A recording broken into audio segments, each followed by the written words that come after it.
Beberapa saat lalu sempat viral masalah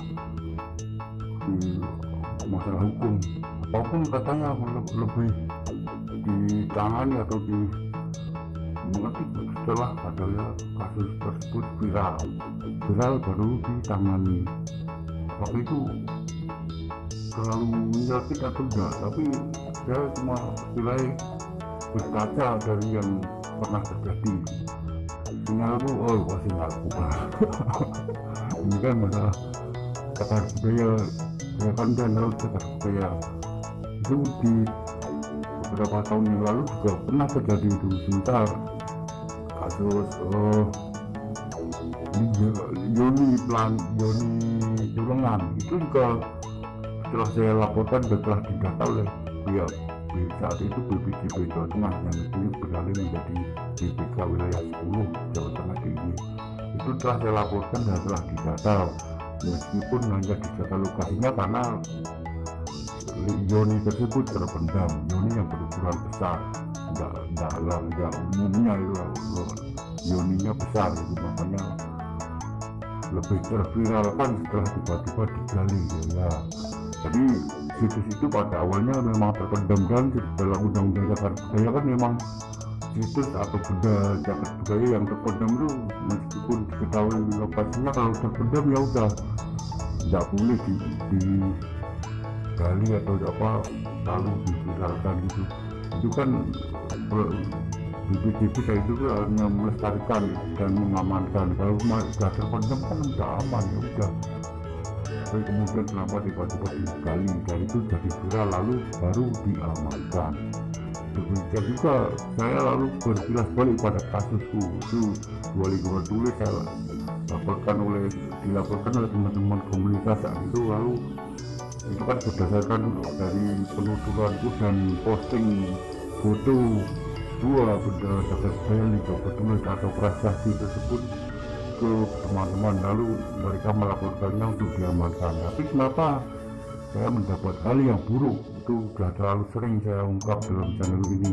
Tapi brand akarku saya mulai sekarang akan lebih saya juga takut lagi untuk mengutarakan apa yang sebenarnya terjadi. Saat itu saya melaporkan dan sudah minta izin kepada kepala desa, saya beserta Pak teman dan petugas BPJB itu yang punya saat itu petugasnya yang punya channel Jaga Segara di YouTube ini. Tapi meskipun sudah minta izin dan ada diantar oleh pihak kelurahan untuk wilayah Pamung desa, itu kenapa ada nama pelaku, nama dan dalam reportasi media massa diberitakan sama sekali nggak ada nama aku, dan saya justru dapat nama buruk di desa, bahkan pernah akan digeruduk oleh ormas Islami. Saya kan jadinya bingung, ini saya salah apa, dan terlebih setelah saya sedikit ternyata di situ juga berkomplikasi. Itu banyak situ cagar budaya yang masih ada, dan kiranya kenapa pada santai menjualnya. Misal penemuan relief Kalamapara pun dijual, lalu patung Ganesha yang telah didata berdasarkan laporan pun hilang. Itu apa itu? Warga yang mencuri itu dan jelas nyata menjualnya pun aman-aman. Sementara saya melaporkan dan mengamankan jualan tertulis justru mendapatkan yang buruk. Apakah kasus ini sudah viral?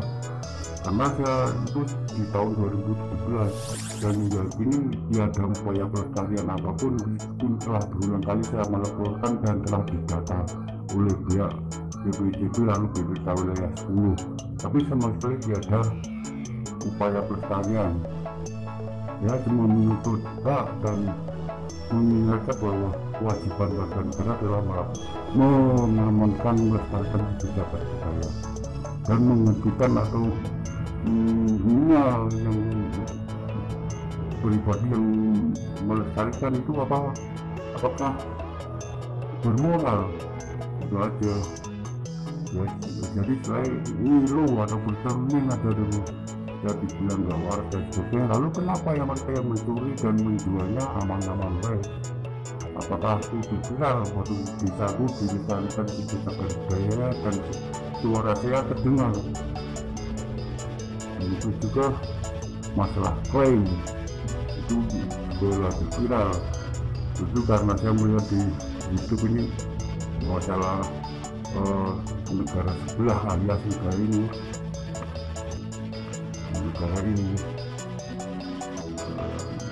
Harimau Malaya itu kenapa mereka mengklaim jadi Borobudur berada di adalah karya leluhur mereka atau bangsa Melayu Malaysia. Saya kan heran, padahal nyata itu dari kami di Jawa, dan memang Candi Borobudur kan ada hubungan dari dinasti Sanjaya itu kan, terlebih dari dinasti Sailendra itu kan ada hubungan sama masa kekuasaan sama yang di Jambi karena alias suku Melayu. Tapi kan itu kan bukan Malaysia, dan lagi yang membangun candi itu bukan mereka tapi bangsa atau ras suku Jawa di daerahku, karena terbukti di daerah Magelang ini juga banyak pengrajin patung batu di daerah kecamatan Muntilan itu.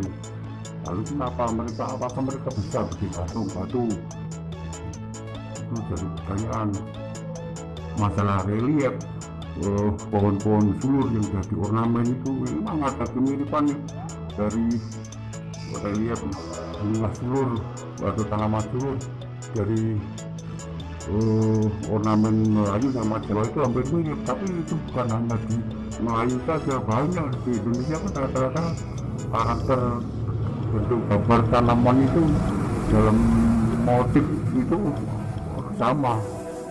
Tapi kita yang ini kok semuanya ngeklaim budaya dari bahasa ilmiah kan jelek. Kenapa justru mereka cuma di YouTube aja cuma bisa pada menonton video-video kita lalu memuji tapi lebih didukung, sementara saya bukannya iri tapi nyata melestarikan situs cagar budaya pun minim atensi pendukungan, dan dari pihak kabupaten pun nggak mau. Saya tahu itu telah berkali-kali didata oleh pihak berwenang dari pihak provinsi Jawa Tengah dan DIY pun, tapi kenapa tidak ada upaya pelestarian dan tidak ada dukungan terhadap saya.